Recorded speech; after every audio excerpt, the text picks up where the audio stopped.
की शुरुआत बड़ी खबर से करेंगे। जयपुर से बड़ी खबर है, कांग्रेस की स्क्रीनिंग कमेटी की बैठक लगातार जारी है। स्क्रीनिंग कमेटी की जयपुर में खास बैठक चल रही है। जयपुर में वरिष्ठ नेताओं के साथ ये बैठक की जा रही है। पीसीसी वॉर रूम में प्रदेश चुनाव समिति के नेताओं के साथ ये खास बैठक हो रही है।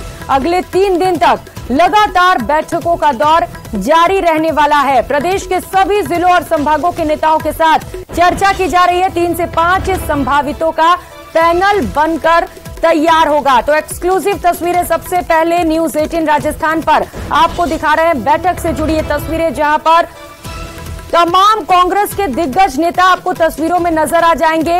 ये बैठक ज्यादा महत्वपूर्ण इसीलिए भी है क्योंकि टिकट किन्हें दिया जाना है, कौन होंगे दावेदार जिनके नाम पर मुहर लगेगी और उनके ऊपर एक बड़ी जिम्मेदारी दी जाएगी विधानसभा चुनाव को लेकर। इन तमाम बातों को लेकर इस बैठक में खास चर्चा की जा रही है। जो तमाम सह प्रभारी हैं वो इस बैठक में मौजूद है। पीसीसी चीफ गोविंद सिंह डोटासरा को भी आप देख सकते हैं। कैबिनेट मंत्री प्रताप सिंह खाचरियावास भी इस बैठक में पहुंचे हुए। तो वो तमाम बड़े चेहरे इस बैठक में मौजूद है जो ये फैसला करेंगे। एक पैनल की लिस्ट तैयार की जाएगी और लगातार इससे जुड़ी जानकारियां साझा करते रहेंगे। क्या आगे की प्रोसेस रहेगी? बहुत अच्छा माहौल है और दोबारा राजस्थान में कांग्रेस पार्टी की सरकार होने वाली। सब बहुत अच्छा माहौल है। आम व्यक्ति हमारे पास आकर यही कह रहा है कि हमारी यहाँ पे पार्टी बहुत अच्छा काम कर रही है और सरकार हम दोबारा बनाने जा रहे हैं। चुनाव को लेकर जो है कांग्रेस पार्टी की रणनीति तैयार हो रही है और हम लोग सभी रण में उतर चुके हैं। तो आज स्क्रीनिंग कमेटी की बैठक है। वो लोग जितने भी हमारे सीनियर लीडर्स हैं, कांग्रेस के प्रत्याशी रहे, एमएलएज, ऑफिस बेरर्स, उन सभी से मुलाकात करेंगे जो पहले पार्लियामेंटेरियंस भी रहे। तो मैक्सिमम कांग्रेस लीडर्स के साथ स्क्रीनिंग कमेटी बैठक। और जयपुर से सहयोगी बाबूलाल धायल इस वक्त सीधे हमारे साथ जुड़ चुके हैं जो लगातार इस बैठक पर नजर बनाए हुए हैं। बाबूलाल, बैठक की शुरुआत हो चुकी है क्योंकि लक्ष्य बड़ा है। मिशन 156 पर कांग्रेस निकली है और ऐसे में यह बैठक भी बेहद महत्वपूर्ण। क्या जानकारी निकलकर सामने आई अब तक बैठक से?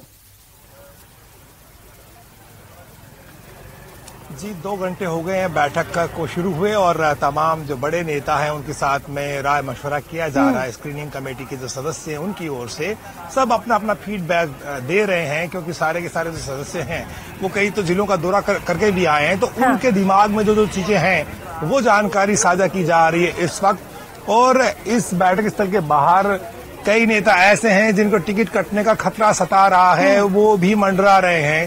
तो टिकट की जो टिकट चयन की जो प्रक्रिया है वो अब शुरू होने जा रही है। तो उससे पहले सब अपना दमखम दिखाना चाहते हैं और जो नेता इस बैठक का हिस्सा हैं उन्हें भी चुनाव लड़ना है तो उनको भी टिकट बचाना। मेरे साथ में स्वर्णिम चतुर्वेदी हैं जो कि महासचिव हैं पीसीसी के। स्वर्णिम चतुर्वेदी, भीतर चल के आ रहा है आज?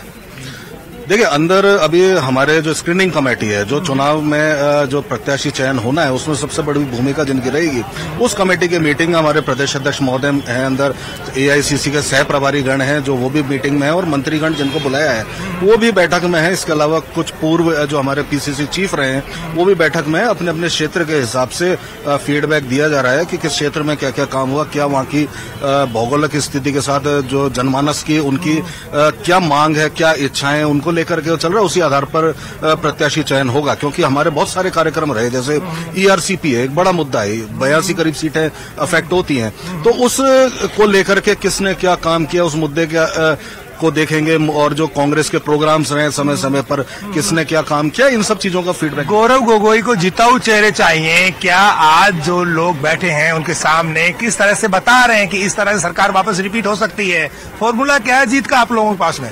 देखिए, जीत का फॉर्मूला सिर्फ एक है, वो ये है कि केंद्र सरकार की एंटी इनकम्बेंसी है। वो सबको पता है कि केंद्र सरकार महंगाई रोकने में विफल रही है और स्टेट गवर्नमेंट के खिलाफ एंटी इनकम्बेंसी नहीं है। देखिए, स्टेट गवर्नमेंट के खिलाफ इसलिए नहीं है कि मुद्दा यहाँ पे यह है कि एक सरकार ने महंगाई थोपी, बेरोजगारी थोपी और एक सरकार रोजगार की गारंटी दे रही है और महंगाई से राहत दे रही है। तो इन सब चीजों को लेकर के प्लस जो हमारे साथ वादा खिलाफी हुई ईआरसीपी को लेकर के राष्ट्रीय परियोजना नहीं बनाया। इसका टिकट के सिलेक्शन से क्या संबंध है? बिल्कुल इसका टिकट से यह संबंध है कि हमारे जिन भी लोगों ने जो नेता है प्रत्याशी बनना चाहते हैं उन्होंने कांग्रेस ने समय समय पर प्रोग्राम दिए, चाहे हाथ से हाथ जोड़ो अभियान रहा हो, तो अभियान दिया उसमें उन्होंने क्या भूमिका निभाई। महेश जोशी जो है अभी बैठक से बाहर आए हैं और ये पहली बैठक थी जिसको वो कवर करने के बाद में आज आए हैं। महेश जी, बड़ी चेहरे पे मुस्कान दिख रही है, क्या बात कह के आए, क्या बोल के आए? अंदर की बात बाहर थोड़ी की जाती है, बताई जाती है कई बार। जो कहा होगा और जिसने भी कहा होगा सब पार्टी हित की बातें होंगी। अच्छी बैठक हुई, अच्छे सुझाव आए, बाकी सारी बातें गोगे साहब बताएंगे। नहीं महेश जी, क्योंकि आपको ध्यान है कि पूरे ढूंढाड़ जयपुर रीजन के अंदर पिछले चुनाव में बड़ी संख्या में कांग्रेस के विधायक जीते और ये कहा जाता है कि सरकार बनाने में बड़ा योगदान इस बार फिर जीते। जो लोग पिछली बार जीते वो तो जीतेंगे ही जीतेंगे, उनके अलावा और लोग भी जीतेंगे। अरसे बाद में कोई मीटिंग आपने अटेंड करी, लगा सब कुछ सही दिशा में जा रहा है? पहले भी सही था, अभी भी सही है और आगे भी सही रहेगा। एक तो गौरव गोगोई बिल्कुल यंग चेहरा, की क्या लगता है कि इस तरह से बहुत सुलझे हुए आदमी है, संगठन की पूरी समझ है, पूरी पकड़ है और मैं उम्मीद करके चलता हूं कि जैसा राजस्थान का कार्यकर्ता उम्मीद करता है, जैसा राजस्थान की जनता उम्मीद करती है, अच्छे टिकटों का फैसला होगा और राजस्थान में कांग्रेस फिर से सरकार बनेगी। मुद्दा अंदर सब लोगों ने जो सुझाव अंदर दिए उनको बाहर नहीं कहा जाएगा। जो बात होगी, जो कहने की होगी, गोगोई साहब खुद बताएंगे। सुझाव ध्यान से सुनेंगे, किस तरह के सुझाव? धन्यवाद। महेश जोशी अपनी बात कह के गए हैं कि उन्होंने अपनी बात कही है, लेकिन अंदर की बात बाहर नहीं रखी जाती। उन्होंने ये बात यहाँ पर कहने की कोशिश की है।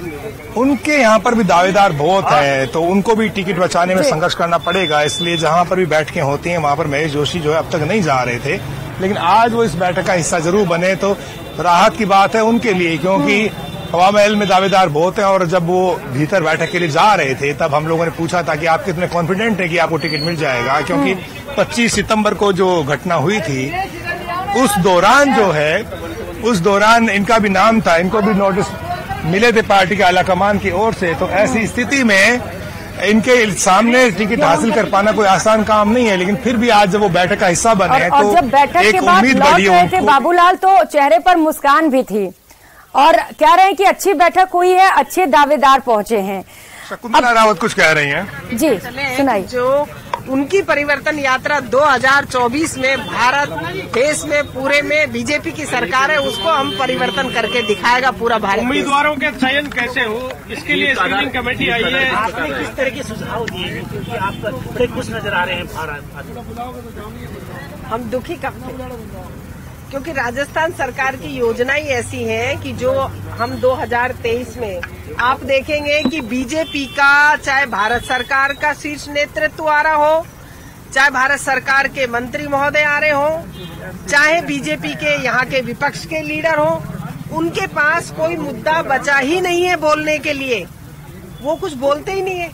अब परिवर्तन यात्रा निकाल रहे तो उसमें भी उनके पास कोई मुद्दा बोलने के लिए बचा नहीं है कि विकास, कौन से विकास की बात करें वो। शकुंतला रावत क्या अपनी सीट चेंज करने जा रही हैं? टिकट को देख के देंगे। शकुंतला जी किस तरह के सुझाव, टिकट को लेकर किस तरह के सुझाव दिए?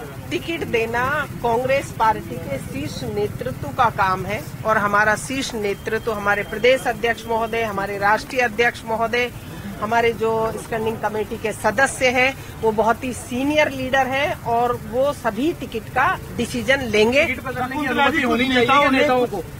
नेताओं को अपनी सीट बदलने की अनुमति होनी चाहिए। आपका भी नाम है कि आप सीट बदलना चाहते हैं? मैं क्यों बदलूंगी? शेर कभी डरता नहीं है, शेर कभी डरता नहीं है, गुर्राता है। तो मैं शेर नहीं हूँ। सीट बदलने की इजाजत होनी चाहिए कि नेताओं को जो 5 साल तक विधायक रहे? नहीं, वो खुद की इच्छा है। बाकी हमारी पार्टी के शीर्ष नेतृत्व जिस तरह से अब से पहले तक भी टिकट वितरण होते आए हैं, उसी तरीके से सोच समझ करके जो हमारी पार्टी के शीर्ष नेतृत्व वही टिकट का डिसीजन लेंगे और जीतते हुए उम्मीदवारों को ही टिकट देंगे। और हमारे जीत रहे हैं सब लोग, क्यों चिंता कर रहे हो आप जिलों में गए थे मैडम, लिस्ट कब तक सौंप देंगे, जो पैनल तैयार करके देंगे? हम अभी 30 तारीख तक लिस्ट दे दें और बाकी आगे हमारे प्रदेश अध्यक्ष संख्या बहुत ज्यादा उम्मीदवारों की, कैसे स्क्रूटनी करेंगे? आपको सोचना चाहिए कि हमारी पार्टी का कितना क्रेज है, कि कितने लोग टिकट के लिए दावेदारी कर रहे हैं। तो ये तो बड़ी खुशी की बात है कि हमारी पार्टी की ओर लोग आ रहे हैं। लेकिन आप लोगों की माथापच्ची है कि जो पैनल बनाया जा रहा है न्यूनतम 3 और अधिकतम 5, वो किस तरह से बनाएंगे? वो माथापच्ची नहीं है, हमें खुशी है और हम खुशी से आराम से बना के देंगे, कोई दिक्कत नहीं। जीत के आ रहे हैं, कितने 200 जीत रहे हैं? कितने 200 की 200? देखो 200 में से 200 नहीं तो हमारी सरकार बनेगी और 150 तक हमारी सीटें आएंगी। 6 कम कर दिया आपने। रखना। तो ये थी शकुंतला रावत जो कह रही थी कि वो सीट नहीं बदलने जा रही हैं और खुद को वो कह रही कि मैं तो शेर हूं और शेर कभी डरता नहीं है। तो जो नेता आशंकित हैं कि उनकी सीट पर एंटी इनकम्बेंसी हो सकती है, जनता नाराज जहां हो सकती है, उन नेताओं ने पार्टी से परमिशन मांगने की कोशिश की है कि उन्हें दूसरी सीट पर जहां पर वो जीत सकते हैं वहां जाने का मौका दिया जाए। तो उसके लिए भी एक लॉबी चल रही है, लेकिन कुछ नेता अब सफाई भी दे रहे हैं कि नहीं, उनका सीट बदलने का इरादा नहीं है। माना यह जा रहा है कि बहुत सारे मंत्रियों ने भी अपनी सीट पर संभावित हार की आशंका को देखते हुए पार्टी के आलाकमान तक बात पहुंचाई है, प्रदेश के नेतृत्व तक ये बात पहुंचाई है कि अगर उनकी सीट बदल दी जाती है तो फिर वो चुनाव आसानी से जीत सकते हैं। तो देखना होगा कि पार्टी इसको लेकर क्या फैसला लेती है, लेकिन फिलहाल बैठक चल रही है। बिल्कुल बाबूलाल, पार्टी का फैसला सबसे ज्यादा महत्वपूर्ण है। शकुंतला रावत को जब हम सुन रहे थे तो मिशन 156 से 150 पर आ गई, बोले कि 150 सीटों पर कब्जा हमारा रहेगा और बोल रही थी कि हम शेर हैं और शेर दहाड़ते हैं, डरते नहीं हैं। और ये जो बड़ा बदलाव किया गया है कांग्रेस में टिकट वितरण को लेकर, ये निश्चित तौर पर फायदेमंद भी साबित हो सकता है बाबूलाल, क्योंकि अगर सिर्फ इस चुनाव की बात ना करें, आगे की भी बात करें तो कार्यकर्ता उत्साहित होंगे, ज्यादा एक्टिव भी नजर आएंगे।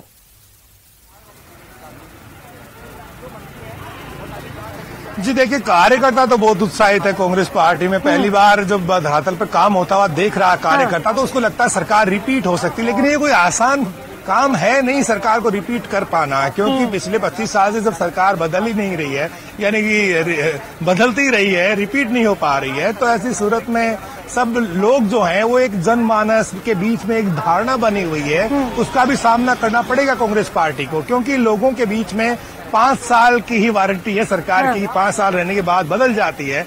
तो पिछले 25 साल में जो कुछ नहीं हुआ, इस बार अगर अशोक गहलोत करते हैं ये करिश्मा, तो फिर बहुत बड़ी बात होगी। वो हर जगह पर ये बात दोहराते भी हैं कि बिल्कुल बाबूलाल, अशोक गहलोत को जादूगर कहा जाता है। अब ये जादूगरी इस चुनाव में कितनी चल पाती है ये देखना बेहद महत्वपूर्ण होगा। हालांकि टिकट बंटवारे को लेकर अभी जो स्क्रीनिंग कमेटी की बैठक चल रही है वो भी ज्यादा काफी महत्वपूर्ण है। आप नजर बनाए रखिएगा क्योंकि अगले 3 दिनों तक ये बैठक चलने वाली है। बहुत शुक्रिया बाबूलाल तमाम जानकारियों के लिए। रुक कर लेते हैं बड़ी खबर।